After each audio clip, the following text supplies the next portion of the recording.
1993년 4월 19일 채소 가게를 운영하던 40대의 고모씨. 이날도 어김없이 다른 날과 똑같은 하루였습니다. 그는 5명의 자녀를 키우며 힘겹게 살아가고 있었는데요. 그날도 고씨는 들어온 배달 주문들 때문에 끼니를 챙길 틈도 없이 바쁘게 일하고 있었습니다. 그런데 오토바이를 타고 야채를 배달하던 그의 눈앞에 평소와는 다른 이상한 모습이 펼쳐집니다. 총을 들고 서 있는 남성이 보였던 것입니다. 그리고 그 주변에는 수많은 경찰차들과 함께 총을 든 군인들의 모습도 보였습니다. 심상치 않은 상황이라 판단한 고 씨는 오토바이를 돌려 근처에 주차된 자동차의 뒤로 피신합니다. 그리고 숨죽이며 숨어있던 고 씨의 눈앞에 알 수 없는 그림자가 들이오게 됩니다. 고개를 들어보니 아까 봤던 그 남성이 자신에게 다가와 총을 겨눈 채 서 있던 것입니다. 그리고 뒤이어 한 발의 총성이 들려오게 됩니다. 이 사건은 1993년 4월 19일에 해화동에서 벌어졌습니다. 난동을 부렸던 사건의 장본인이자 탈영병이었던 이는 바로 당시 22살의 임채성 일병이었습니다. 그는 철원에 있던 육군 부대에서 복무 중이었습니다. 강원도의 부대에서 복무 중이었던 그가 어떻게 해화동까지 와서 사건을 벌였던 것일까요? 임채성은 과거에도 꽤 문제가 많은 인물이었다고 합니다. 1992년 2월 단기 하사관 장학생으로 고등학교를 졸업했지만 이미 고등학교를 다니던 시절에도 정학을 3차례나 받을 정도로 행실이 좋지 않았다고 하는데요. 이는 고등학교를 졸업한 뒤에도 마찬가지여서 친구들과 어울려 다니며 동네에서 말썽을 일으키는 등 사건 전부터 이미 징조가 좋지 못했습니다. 입대 직전이었던 92년 7월에는 친구들과 서울로 가서 용돈을 마련한다는 명목하에 학생들을 상대로 금품 갈취, 이른바 삥을 뜯기 시작했습니다. 그리고 결국 신고를 당해 경찰에 구속되었는데요. 금품 갈취 행위로 구속까지 당할 정도였으면 이들이 얼마나 악랄하게 범죄를 저질렀는지 알만합니다. 아버지의 탄원 끝에 구속에서 풀려난 뒤에는 8월에 육군 부사관 학교의 부사관 후보생으로 입교하게 됩니다. 그런데 한창 교육이 진행 중이던 3개월 뒤인 11월에 그는 친구를 만나러 가야겠다며 무단으로 탈영을 했는데요. 이때도 그의 아버지가 간곡히 권유하여 결국 자수했고 부사관이 아닌 일반 병으로 재입대하는 조건으로 탈영에 대한 기소가 유예가 된 상태였습니다. 결국 그는 일반 병으로 다시 재입대했지만 해당 사건 때문에 관심병사로 지정되었습니다. 게다가 다시 재입대한 후에도 여러 말썽을 일으켰는데요. 임채성이 앞서 말한 부사관 학교에서 탈영했던 것은 표면적으로는 친구를 만나러 가야겠다는 이유였지만 실제로는 군대 생활에 제대로 적응을 하지 못했기 때문이었습니다. 그리고 이것은 부사관 학교 시절만이 아니고 재입대했던 병사 시절에도 마찬가지였습니다. 그런데 여기서 군은 중대한 실수를 저질렀습니다. 이미 탈영 전과도 있고 적응을 잘 하지 못하던 그에게 군수병이라는 직책을 맡겼던 것입니다. 당시 임채성이 맡았던 보직인 군수병은 실제 총기와 실탄 및 각종 화기가 보관된 곳에 직접적으로 접촉할 수 있는 직책이기도 했습니다. 하루하루 자신이 군대와 전혀 맞지 않는다고 생각한 그는 결국 큰일을 벌이고야 말게 됩니다.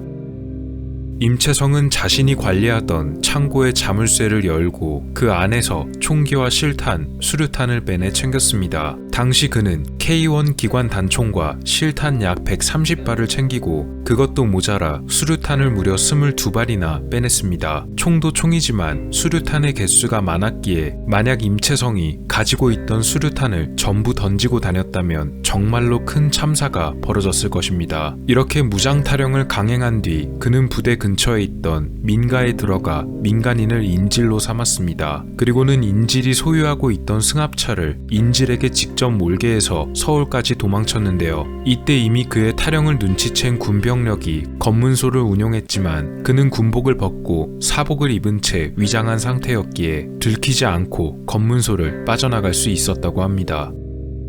그러다 한번 서울로 들어가는 길목의 검문소에서 이상한 점을 느낀 군인들이 차를 세우라고 지시했는데요. 임채성은 인질에게 차를 세우지 말라며 협박했고 결국 강제로 차를 돌려 다른 방향을 통해 서울로 도주합니다. 수상한 차량이 검문에 불응한 뒤에 서울 방면으로 도주했다는 보고가 전파됩니다. 이 보고를 바탕으로 수도방위 사령부의 헌병들이 서울특별시를 일제히 수색하기 시작했는데요. 일부 헌병들이 어느 주차장에서 그를 목격했지만 상부에 무전으로 보고하던 중 임채성을 놓치게 되었고 임채성 본인 역시도 자신이 발각되었음을 눈치챕니다. 포위망이 점점 좁혀오는 것을 느끼게 된 그는 결국 자포자기한 채 사건을 벌이게 됩니다.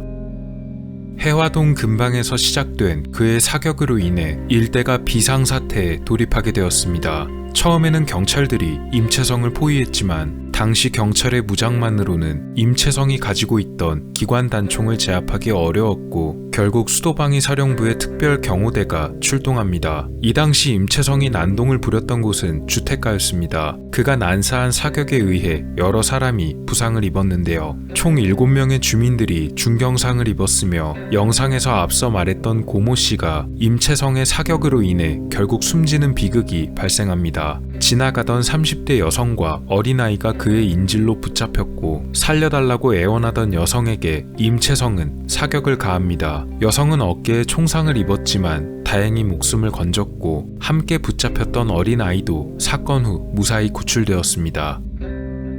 상황이 종료된 것은 오후 12시 5분 정도쯤이었습니다. 출동한 군인들의 사격에 맞은 임채성은 더 이상 저항하지 못하고 그 자리에서 생포됐습니다. 사격을 당한 상처가 심해 목숨을 잃을 수도 있었지만 꼭 살려서 제대로 법의 심판을 받게 하기 위해 국군 수도병원으로 후송되어 응급수술을 받았습니다. 이 사건이 특히 큰 충격을 줬던 것은 다름 아닌 수도 서울 한복판에서 벌어졌던 일이었고 당시 사건의 현장이 뉴스로 생중계되었기 때문입니다. 뉴스 보도에 따르면 임채성이 벌였던 이날의 사건은 그가 탈영한 지 약 9시간 만에 종료되었다고 합니다. 임채성은 치료를 받은 뒤 열린 재판에서 무기징역을 선고받고 현재도 복역 중이라고 하네요. 이 사건으로 인해 해당 부대의 사단장을 비롯해 제5군단 헌병대장이 해임되었으며 관심병사에 대한 관리를 소홀히 했다는 책임과 함께 중대장, 소대장, 그리고 당시 당직 사관도 처벌을 받았다고 합니다. 게다가 처음에 임채성을 발견했지만 무전으로 보고를 하다가 그를 놓쳤던 헌병들 역시도 상부로부터 엄청나게 질책을 당했다고도 전해집니다. 중간에서 관리를 소홀히 했던 간부들의 책임도 있겠지만 평소 행실도 좋지 못하고 이미 탈영 전과가 있던 그에게 총기가 있는 창고의 관리를 맡긴 군대의 결정에도 큰 문제가 있었다는 비판을 피하기는 어려울 것입니다. 물론 아무리 그래도 무장 탈영까지 할 가능성을 쉽게 예상하기는 어려운 점도 있었겠습니다. 임채성이 혼자 경찰들 그리고 군부대와 대치했던 모습이 마치 영화의 한 장면 같아서 이른바 터미네이터 사건이라고도 불린다고 하는데요. 물론 실제로 안타까운 사망자와 부상자들이 나온 사건이기에 영화의 제목을 따서 사건을 지칭하기엔 조금 부적절해 보일 수도 있는 그런 사건입니다. 제발 앞으로는 이런 일이 없기를 바랄 뿐입니다. 무기징역 시리즈 11번째 이야기였습니다. 오늘 미스터리 어떠셨나요? 영상을 재밌게 보셨다면 채널에 방문하셔서 더 많은 영상을 시청해보세요. 미스터리 큐브였습니다. 감사합니다.